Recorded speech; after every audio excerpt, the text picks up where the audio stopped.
नमस्कार, मैं हूं अंजलि और आप देख रहे हैं पब्लिक न्यूज छत्तीसगढ़। तो आइए शुरुआत करते हैं आज की प्रमुख खबर से।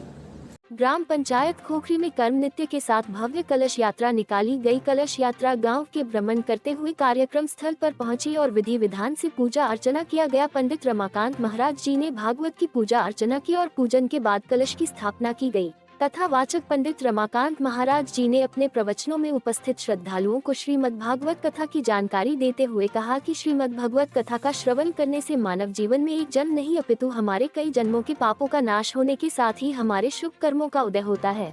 कथा सुनने मात्र से जीव जन्म और मरण के बंधन से मुक्त हो जाता है। उन्होंने कहा कि नारद जी ने भक्ति देवी के कष्ट की निवृत्ति के लिए श्रीमद् भागवत कथा का साप्ताहिक अनुष्ठान किया था, जहां संत कुमारों ने भागवत का प्रवचन करते हुए नारद के मन का संशय दूर किया। इसी कथा को धुंधकारी प्रेत ने अपने अग्रज से श्रवण किया और प्रेत योनि से मुक्ति पाकर विष्णु लोक को प्राप्त हुए। कथा व्यास पंडित रमाकांत महाराज जी ने बताया कि भागवत कथा का तीसरा दिन है और आज सती का कथा चल रहा है। भागवत श्रवण से जीव के सभी पाप कर्म मिट जाते हैं। अंत में सामूहिक आरती और प्रसाद वितरण किया गया। आयोजक प्रेमचंद साहू, श्रीमती चंद्रिका साहू, ईश्वर, श्रीमती गिरिजा साहू, विश्वास साहू, श्रीमती रिंकी साहू, शारदा वस्त्रालय एंड शारदा कलेक्शन राहौद आदि लोगों के सहयोग से भागवत कथा किया जा रहा है। रमाकांत महाराज लिखता हूँ मैं, और मैं छत्तीसगढ़िया हूँ। हरदी बाजार कोरबा जिला में मेरा निवास स्थान है और 30 तारीख को मैं आया हूँ। यहाँ आने का मैं इंतज़ार बहुत दिन से कर रहा था। जब से खोखरी वालों ने, प्रेमचंद जी, विश्वाईश्वर जी ने जब से मुझे निमंत्रण दिया था, पता नहीं ऐसा अनुभव मुझे पहली बार हुआ है कि मैं कब खोखरी जाऊँ, कब वहाँ के लोगों को मैं कथा सुनाऊँ, कब वहाँ को लोगों से मैं मिलूँ। पता नहीं, ये मुझे जब से निमंत्रण मिला था मेरे मन में एक भाव आ रहा था। मैं जब आया 30 तारीख को तो ऐसा लगा इस गांव के लोगों से मिल करके कि इनको मैं बहुत पहले से जानता हूँ।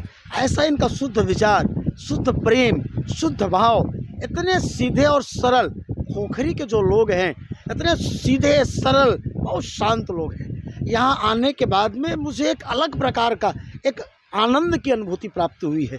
भागवत प्रारंभ हुई है और आज भागवत का आज तृतीय दिवस है और जिसमें प्रथम दिवस कलश यात्रा कर्म नृत्य के साथ पूरे गांव में भ्रमण किया गया और पूरे गांव में सभी लोगों ने प्रत्यक्ष रूप से काफ़ी सहयोग किया और काफ़ी उत्साह, काफ़ी भीड़ रहा। हाँ, इस कार्यक्रम का मुख्य उद्देश्य यही है कि हम लोग का पैतृक गांव ग्राम खोखरी है और यहाँ हम पले बढ़े हैं। यहीं से शिक्षा लेकर, प्रारंभिक शिक्षा लेकर के हम आगे बढ़े हैं। तो हमारा भी कर्तव्य था कि हम गांव के लिए कुछ अपना कंट्रीब्यूशन हो, जिसके लिए हम लोगों ने ग्राम खोखरी को हम लोगों ने डिसीजन में लिया कि यहाँ भागवत का बड़ा कार्यक्रम आयोजन होना चाहिए ताकि उसका प्रत्यक्ष फ़ायदा गाँव के आम नागरिक को हो।